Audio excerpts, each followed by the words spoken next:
السلام عليكم ورحمة الله وبركاته.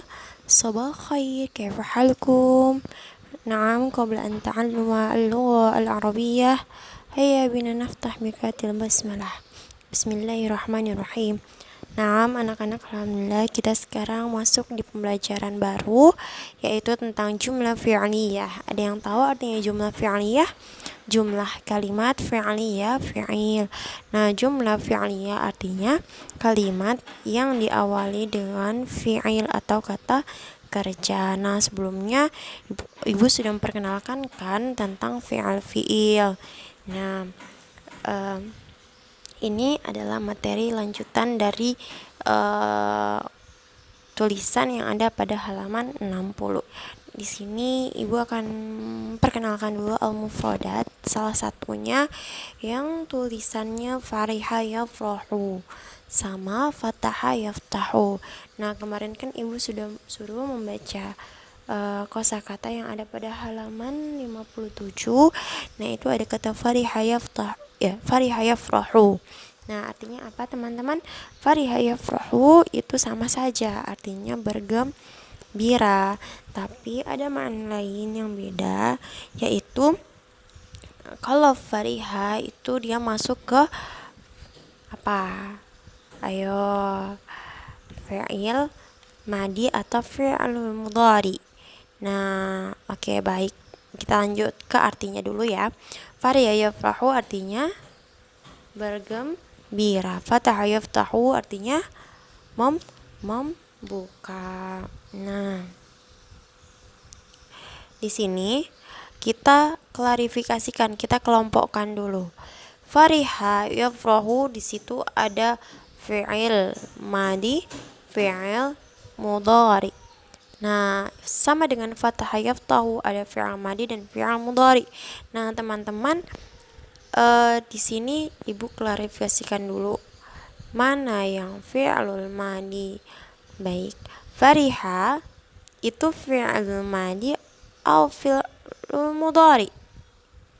Yang mana? Fi'lul madi atau fi'lul mudhari?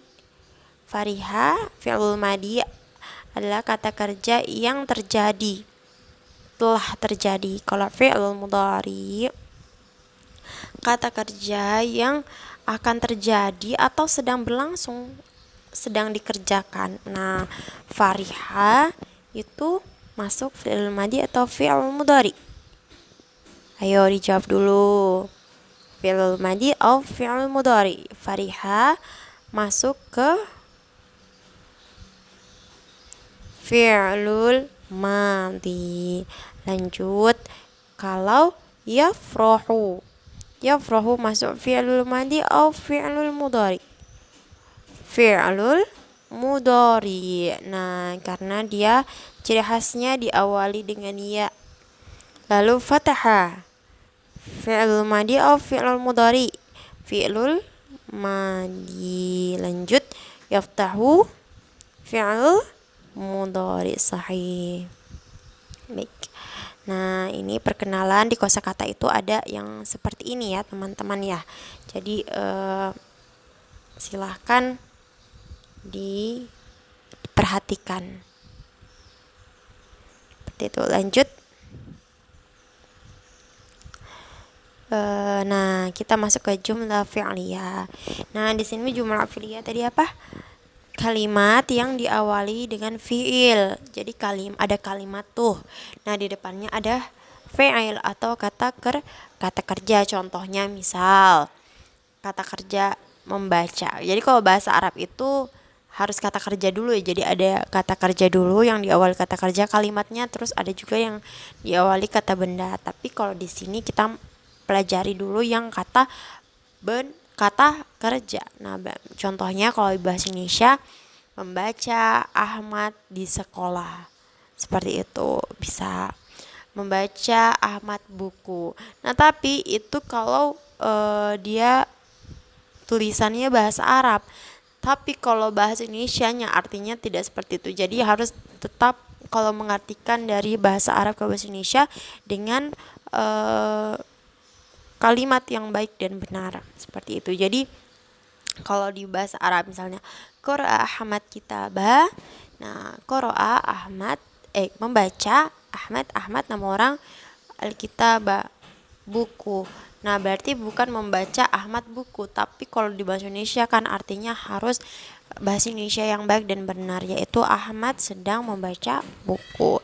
Nah, di sini teman-teman perhatikan, di sini ada rumus. Tuh, di al-fi'lul madhi tambah al-fa'il tambah maf'ul lebih. Nah, jumlah fi'liyah ini kalau membuat kalimat itu juga ada rumusnya di bahasa Arab. Nah, rumusnya yang tertera pada kotak tersebut. Rumusnya ada al-fi'lul madi, al-fa'il, maf'ul lebih. Nah, harus ada ketiga itu. Fi'lul madi artinya tadi sudah Ibu jelaskan artinya apa? Apa? Kata kerja yang telah dilakukan, sudah dikerjakan, berarti udah lampau.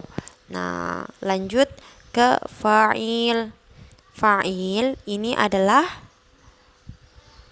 orang yang melakukan. Jadi orang yang melakukan disebut fa'il dalam bahasa Arab. Lanjut al-maf'ul bih. Ma makna al-maf'ul bih?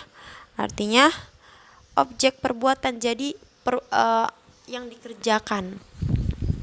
Jadi pekerjaan yang dikenai pekerjaan, ya seperti itu. Seperti itu. Semoga bisa dipahami ya. Ini konteks dan artinya. Ini rumusnya, ini wajib rumusnya. Nah, contohnya ada qara'a Ahmadu al-kitaba. Nah, qara'a artinya qara'a membaca.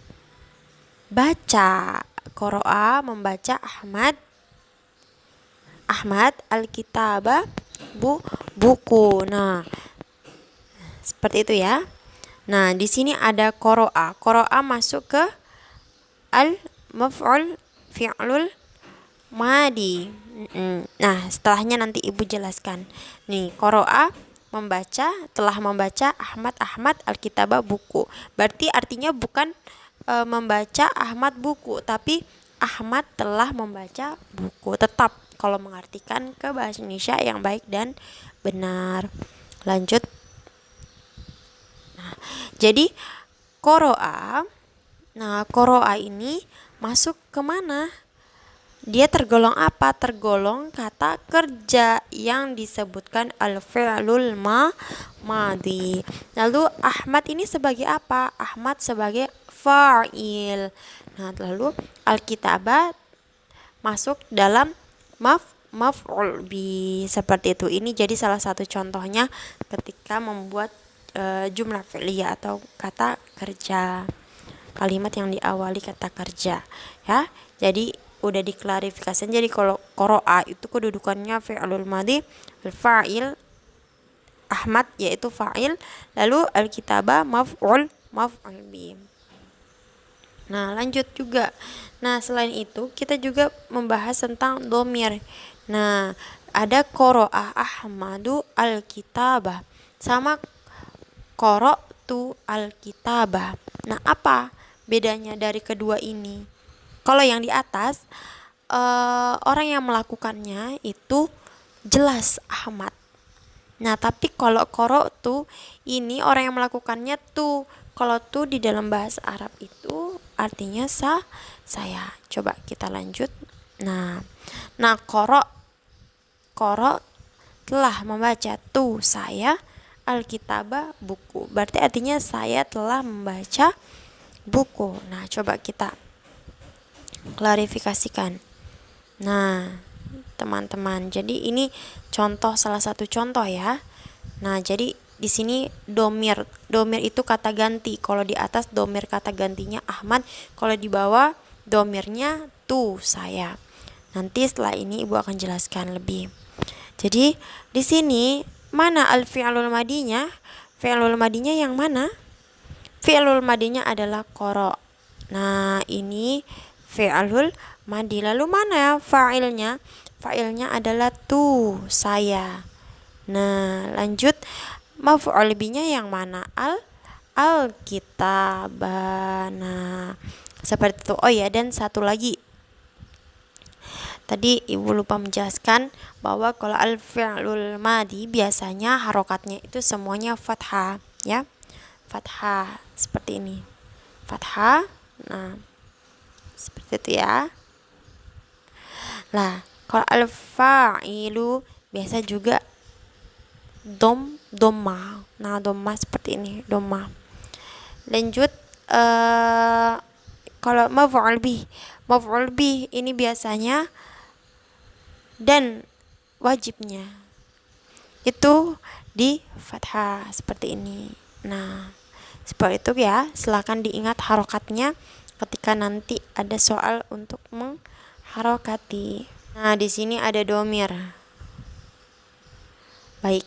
Nah, di atas ini kita lihat ya. Di atas ini ada domirun itu yang warna hitam itu tulis bacanya domirun, artinya kata ganti. Nah, tadi kita sudah lihat dan kita juga sudah baca di buku ada domir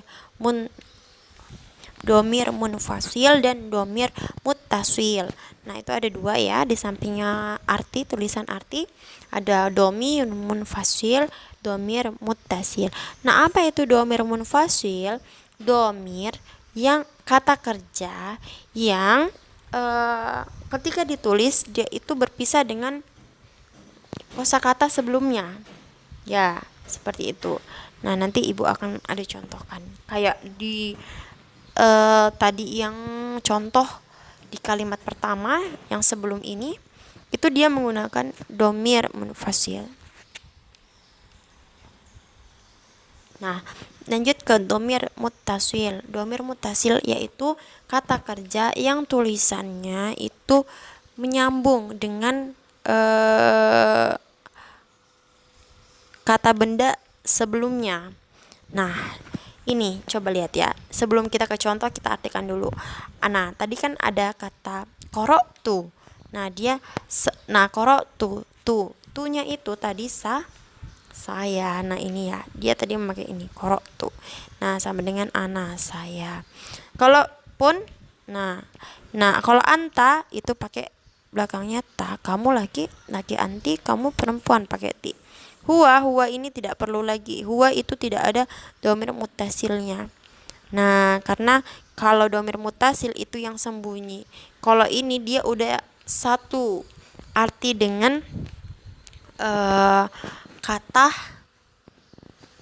kata tersebut seperti itu. Jadi tidak perlu ditambahi lagi, domirnya sudah pasti tersembunyi dalam situ. Terus kalau hiya itu memakai tak ta'nis yang sukun, dia perempuan. Nah, coba kita masuk ke contoh ya teman-teman. Ini ada kata huwa. Nah, di sini ya, di sini ada huwa. Nah, kita lanjut ke yang ini. Kenapa ya dia bisa tersembunyi? Kita langsung ke contohnya. Nah, ini ada huwa ya. Nah, kita contohnya ini ada dhahaba. Nah, di dalam sini ini fi'lul madhi. Nah, fi'lul madhi ini ketika dia pasti artinya itu dia laki-laki telah pergi. Dhahaba. Dia laki-laki telah pergi. Tidak perlu lagi ditambahin zahabat, zabtu, zahabta, zabti, itu tak perlu karena artinya akan beda.